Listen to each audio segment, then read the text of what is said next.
తలపాగా తలపాగా టోపి వెంట నీరు వింట ఉండాలి. కదులుగా ఉన్న కటను బట్టలనే వాడాలి.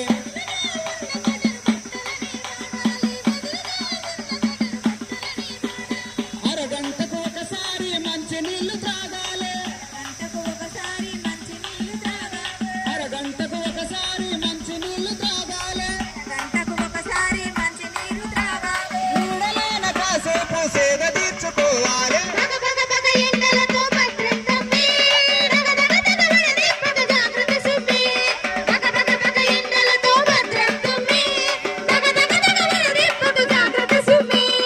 ఎండవడా దెబ్బ తగిలి సెమ్మసిల్లి పడిపోతే చల్లగాలిలో ఉంచి తడిగుడ్డతో తుడవాలి.